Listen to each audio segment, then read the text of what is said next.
Welcome to this Restorative Justice Life. We're having a little bit of a different conversation today. Here with us, I have DeMointé Wesley, one of our facilitators at Amplify RJ. Say hi, DeMointé. Hey, y'all. Today, we're going to be reacting to something that happened a while ago. When I think about this restorative justice life, it's not just about our jobs or the things that are going on in our personal lives.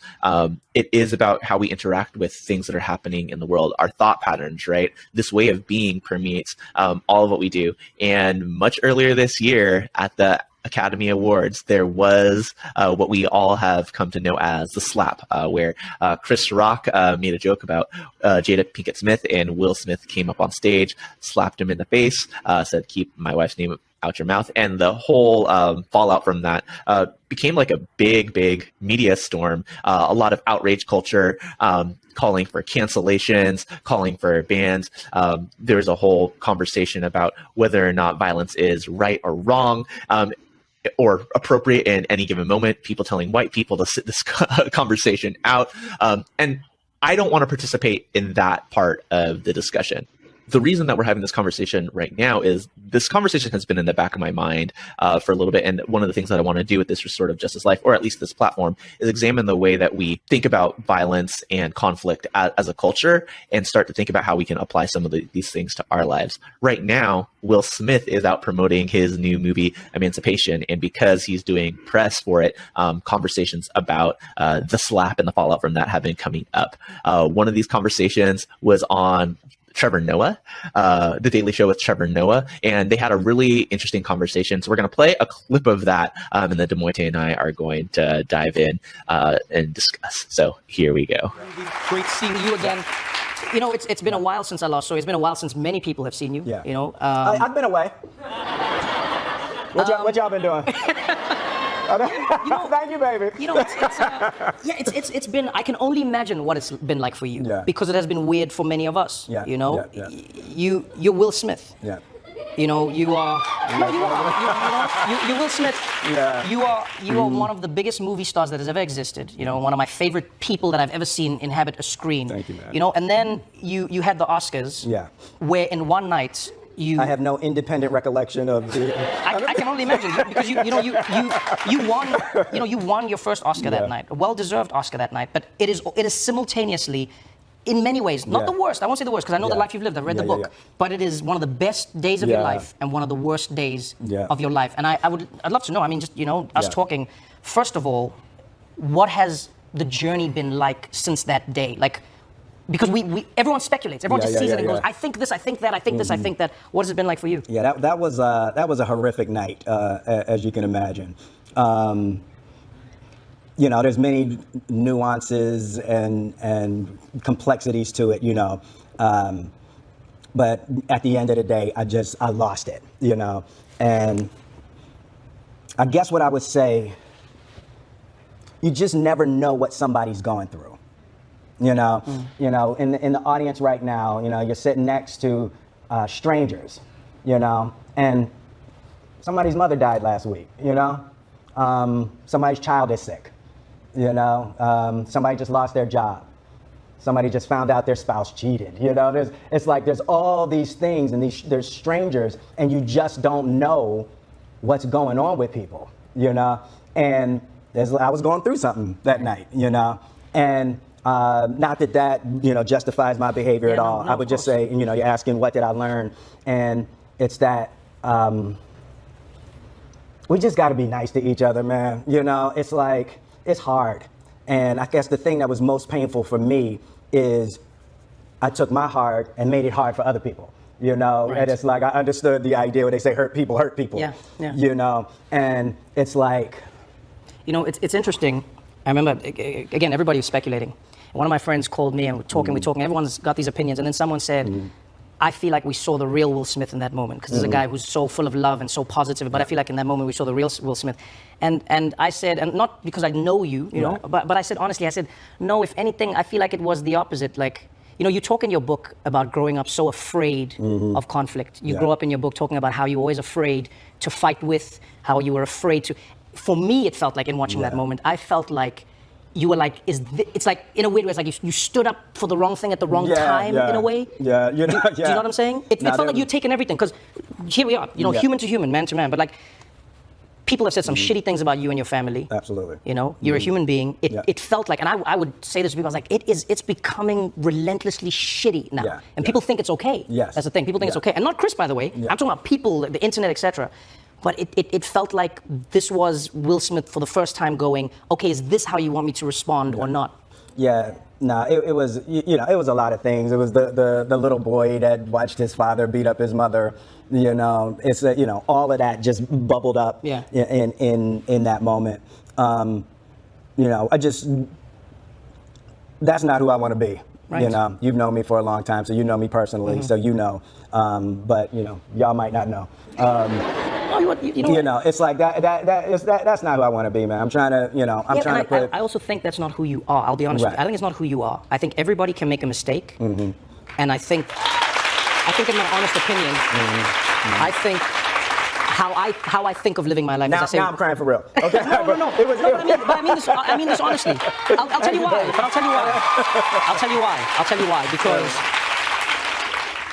on my side as a human being, I go, the reason it was shocking is because that's not who you are. Yeah, Does that make sense? Exactly. I saw, for instance, there was an article that was written, I think it was a Hollywood Reporter or whatever. They had a list of like problematic actors or whatever. I was personally offended for you and Letitia, funny enough, for a different reason. But they had you guys in a list where I was like, wait, some of these people are here for sleeping with underage kids. These people are here for abusing their spouses. And again, what you did was up. I always tell you that. I love Chris. I'm friends with him. I love you. I'm friends with. But I was like, this is up. But I was like, but it's not the same world.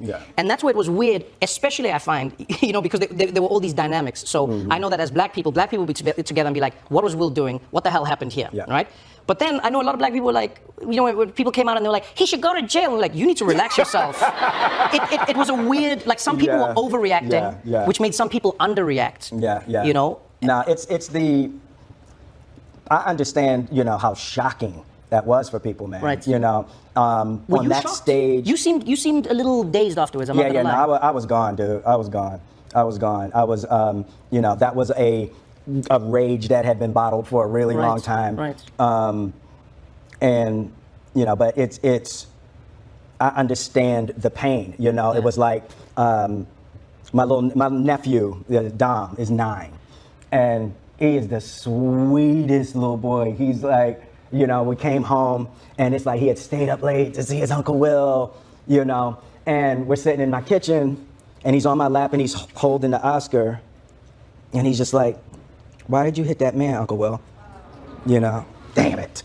Why are you trying to Oprah me?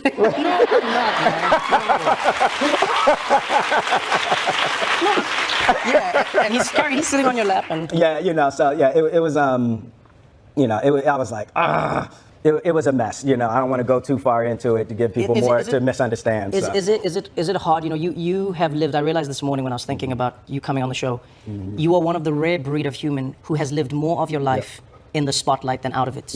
You got into this industry as a kid. You grew up and blew up into it as a young man. You had your tax issues, you had your life, you had your family, you had but you have lived in this world. So it's funny again. I realized chatting to friends and I was like, what's interesting here is, for us, this is the Oscars. For Will Smith, this is like a cookout. Right. And I'm not diminishing the Oscars, but I go like, those are your people, that's your world. This is like this, and I was like, I was saying, I think that is part of the reason many of us were that shocked, because you go like, it's this lauded event, it's bigger than life. Whereas many movie stars are at the Oscars like, oh, nice to see you again. Hey, good to be here, good to be back. And I feel like that was part of the disconnect. I feel like that was part of. But the one thing that's killing me, so Emancipation is Antoine's masterpiece.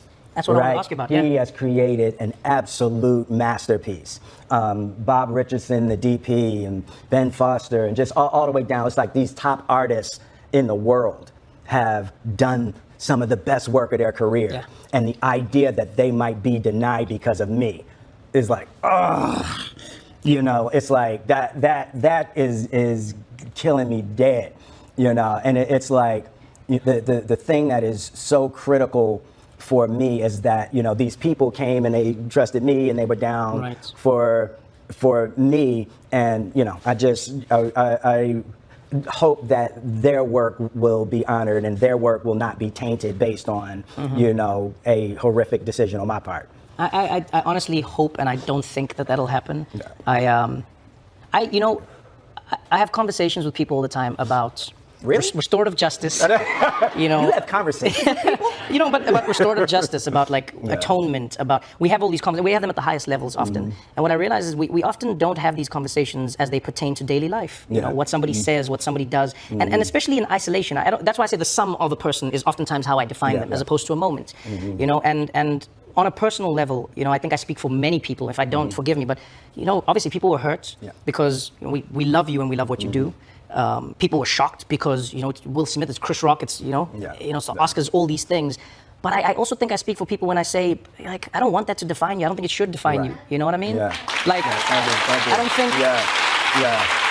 I don't think any one of us. I don't think any one of us in life deserves to be defined by our up, like the up. You know, if anything, I mean, like you and Chris have the biggest story to handle on your own. It's not our foray. But yeah, man, I hope you don't stay hidden forever.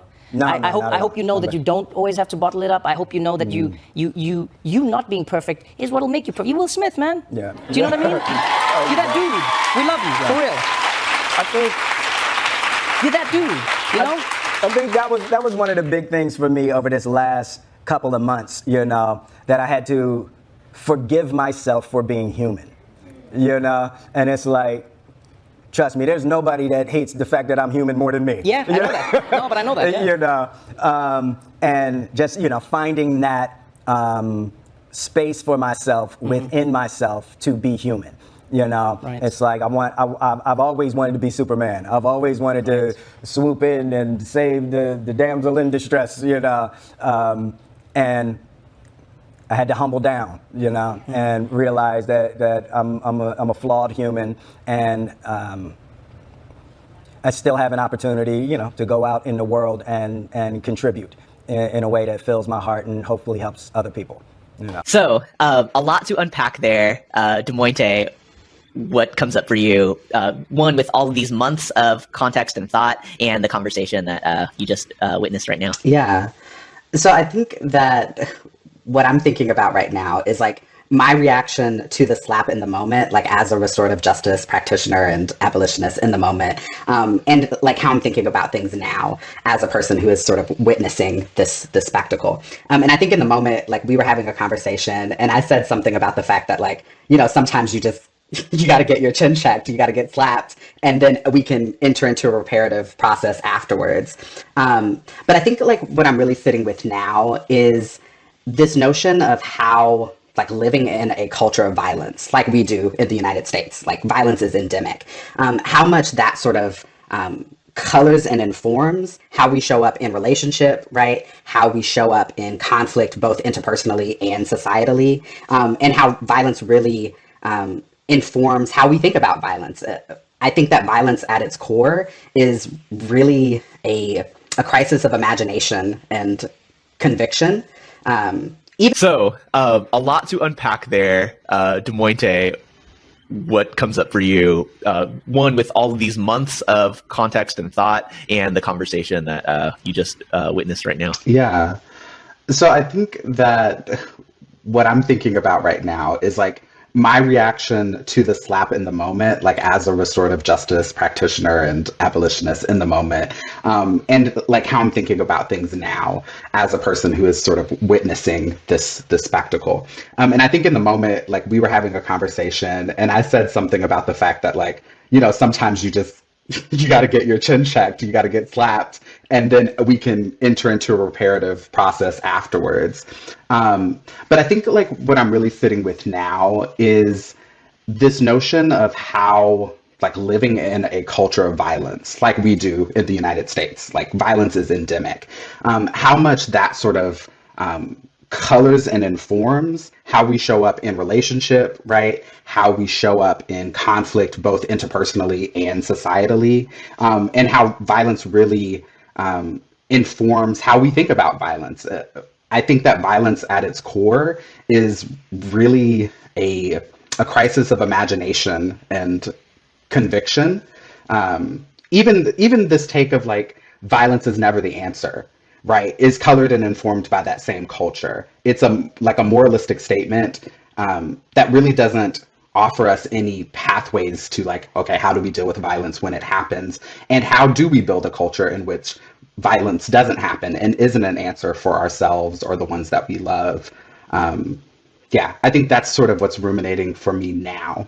Yeah, definitely. And, again, this is not a prescriptive conversation about this is what should have happened in this circumstance, right? You or I are not impacted parties in this at all. There's lots of impact from what has happened, but, having the broader conversation about, the role of violence, the role of, unhealthy masculinity that, is present due to these ideas around violence and domination, needing to defend your woman, right? And the creative ways to think about how could I go about addressing that harm in that moment or later, right?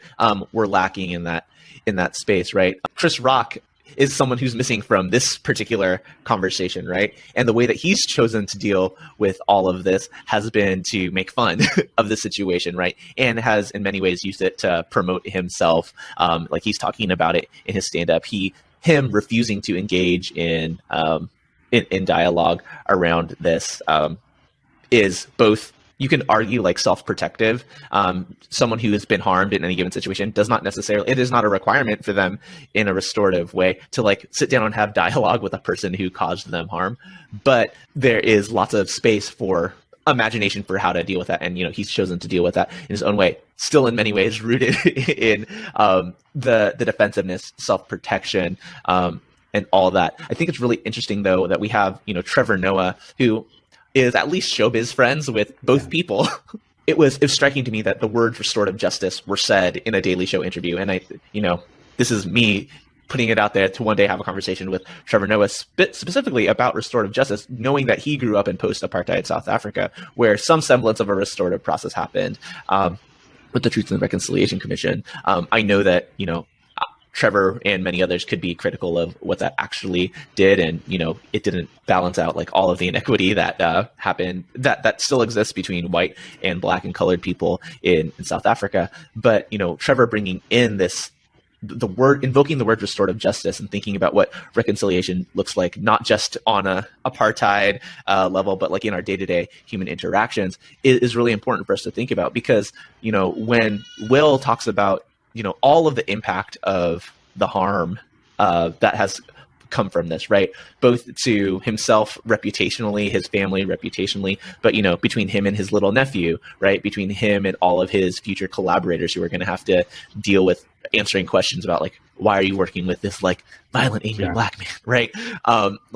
There's a lot of things that are, I'll say, natural consequences due to the culture that we live in, right? When someone, when somebody has the potential to slap you, you're going to be wary and hesitant of being around that person. But, what are the ways actually back for people in a relationship? It doesn't look like a 3-minute apology video that he put out on his YouTube channel a couple months ago. It doesn't necessarily look like these PR interviews that are, at the end of the day, promoting his new movie.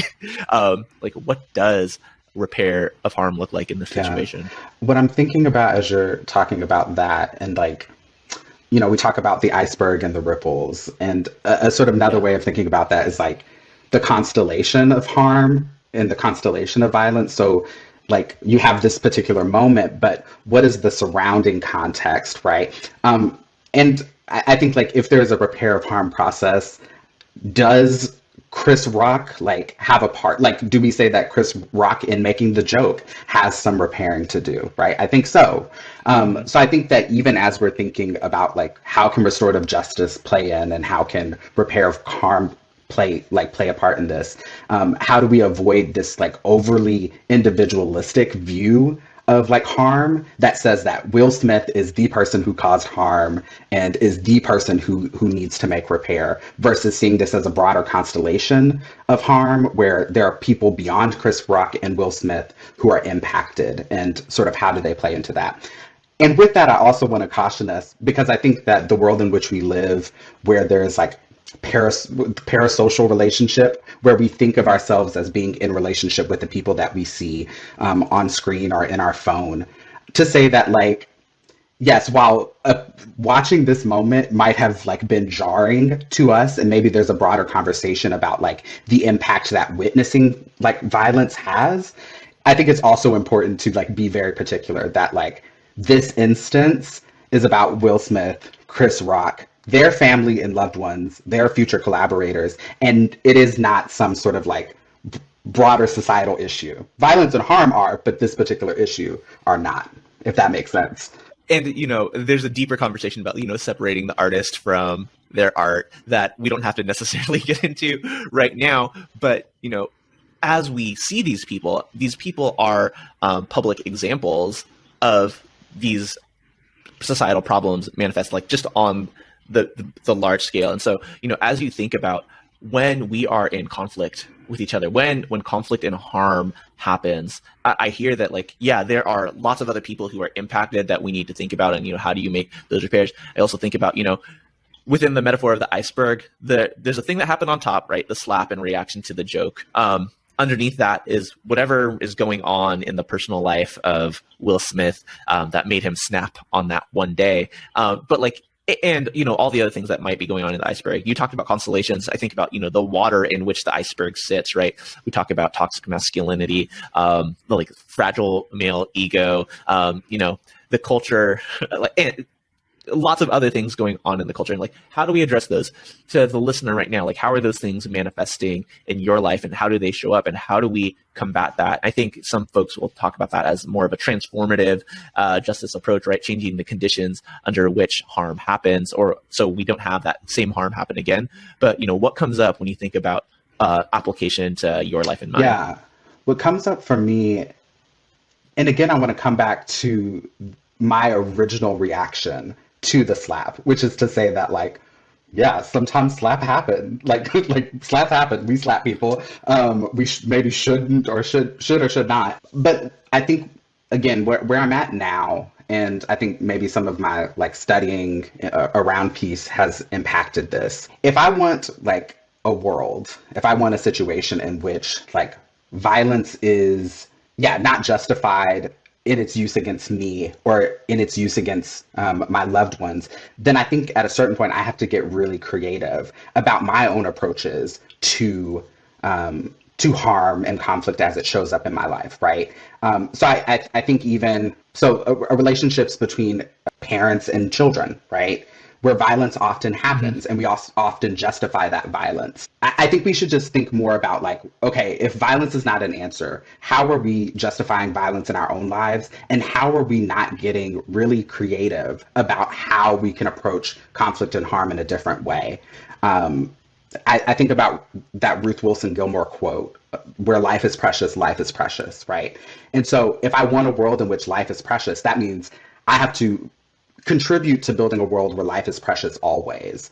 And for me, that means like I cannot contribute to the justification of violence. And I have to get very creative about other ways to attend to harm that go outside of violence, including in my own relationships. Yeah. And I mean, I think interrupting violence, we talk about like restorative justice happening like when harm has stopped, right? You can't like necessarily like go into a restorative process when someone is actively being harmed. Like, lots of people critiqued Chris Rock in the days coming, saying like, hey, if somebody's walking up on you like that, like you better have your hands up. And I've heard Chris Rock say over the days, like he thought Will was just going to grab the mic and say something. And if Will Smith had said like, hey, that's not cool, my wife has alopecia, don't do that, like, right, that is like, why didn't he have that imagination, right? That ends up looking very different for everyone. I'm sure the comedy community would come out and say like, it's just jokes, she should be able to take it, this is woke, whatever, cancel culture. But right, that looks very differently. I think Will in some ways would have been able to get like his point across, right? Just being able to like name harm, stop that, and like, hey, even saying like, keep my wife's name out your motherfucking mouth, like in that moment without slapping someone. And there are lots of people who would have been like, yeah, that's right, that's how you go about doing that. And I'm not saying whether or not that approach would have been right or wrong or within the character of either of those people for that moment. It's not about critiquing that specific situation, right? But how do we shift our mindset to like, hey, what if we just name harm, right, in a moment, right? And I think about violence interruption techniques that people like Right to Be or other organizations talk about, right? When you're witnessing harm, right? You can interrupt, distract, delay. Oh, sorry, they're like 5Ds, like delay, disrupt. Oh man, I should actually look this up. 5Ds of bystander intervention. It's direct confrontation. It's delegating, hey, telling someone else in the situation, like, hey, go get help. Hey, help me do this. Trying to delay by engaging either one of the parties and inviting them to, hey, what's the time? Can you give me directions to such and such? Distract them with things similar, or, documenting it. Not necessarily needed in this case because the world saw. This was on the world saw. But like, what are the ways that you can engage and support people through that, right? I think a lot about in this case, not something that happened in the moment, but after, right? Denzel going over and talking to Will Smith about counseling him, right? Trying to de-escalate, bring him back to level. And so you could critique whether or not the show should have continued. Whether or not Will should have been able to stay and accept his award after the fact, right? But Denzel's role in de-escalating that situation, right? Because we know as restorative practitioners, people who cause harm and people who have been harmed both have needs, right? In that moment, I'm sure Chris didn't feel very supported. What are the things that could have gone on? What are the things that people in the academy who are running the event could have done to attend to his needs? Because, Wanda Sykes, who was also hosting that night, went on the Ellen show and talked about how she was shook and distressed. Not only, I think part of it was defending her comedy brother, right? But also as the host of that show, right? What's going on here, right? How are we allowing this to go on and keep happening? There are other needs in those moments that aren't being attended to. And if we're coming to situations of harm and conflict with those lenses, we might be able to mitigate some of the additional ripple effects that happen from incidents like that. Yeah, definitely. I think something that you just mentioned when you reference Denzel in this situation, again, it's back to this parasocial relationship thing and how we should actually make more space for people to handle things within the context of relationship, right? Without this idea that this belongs to all of us. This issue belongs to all of us. And of course, I know it feels like that because, again, we all bore witness to it or saw it on Twitter or whatever the case may be. But these are actually living people with relationships. And I think restorative justice, as I understand it, invites us first to think about ourselves and our approach to harm and conflict and relationship. So yeah, maybe taking this moment like you're suggesting and thinking about how it applies to our own lives, but beyond that, also trusting that, these people have relationship. Will has a relationship with Denzel, with his nephew that he mentioned in the interview, and he's accountable to that relationship, right? Much more so than he's accountable to the random Twitter fingers. Yeah.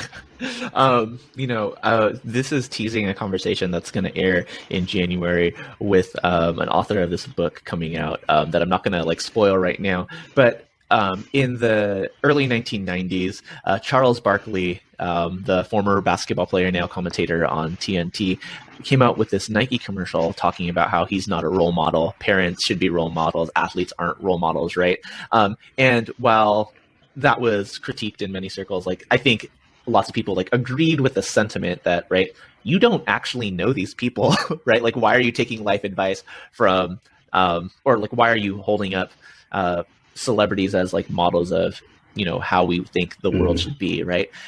This is dangerous territory for me to say, but why are people so upset with Dave Chappelle? Why are you listening to Dave Chappelle to be the arbiter of morality and truth and trans issues? When we think about the way that we generate these relationships with people who are in the public, right? I think in some ways it's escapism from dealing with the things that are going on in our own context. And, I had the reason that we're having this conversation about this incident, months after the fact is partially because I'm not necessarily trying to clout chase the public conversation.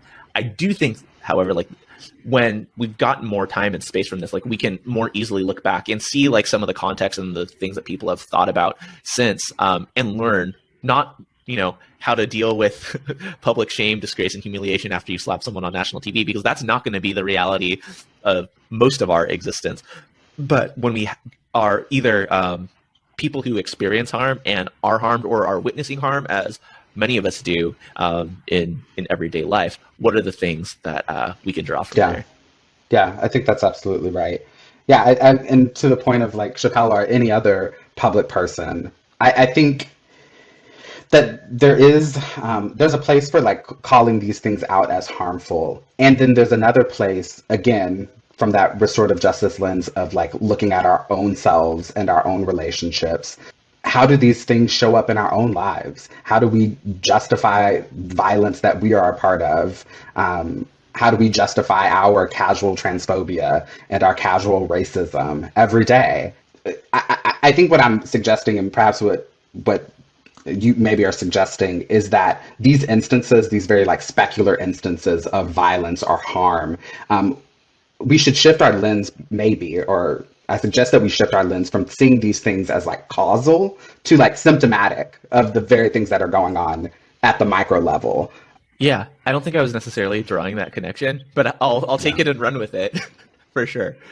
So when we're faced with all of these outrageous things, whether it is war in Ukraine, whether it is celebrity scandal, whether it is things like the climate crisis, or the political day-to-day, like the day-to-day politics of the United States, like what is within your locus of control?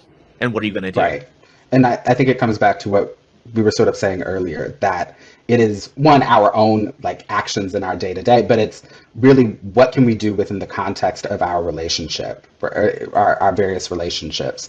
I think that really determines the impact that we have on, these bigger issues, the broader systems and cultures of violence. It's like, how do we like move the needle towards the world that we want to see in just the relationships that we cultivate. I think, something that Will Smith brought up in his conversation with Trevor Noah was how like this instance of violence was in part rooted in his like history of familial violence between his father and his mother, mm-hmm. right? And so thinking about that, how, not to use that very trite phrase, but how violence begets violence, right? And especially violence within our most intimate relationships. How do we actually get serious about that, about the harm that happens there, and attending to those things in a more restorative way, in a more way rooted in dignity?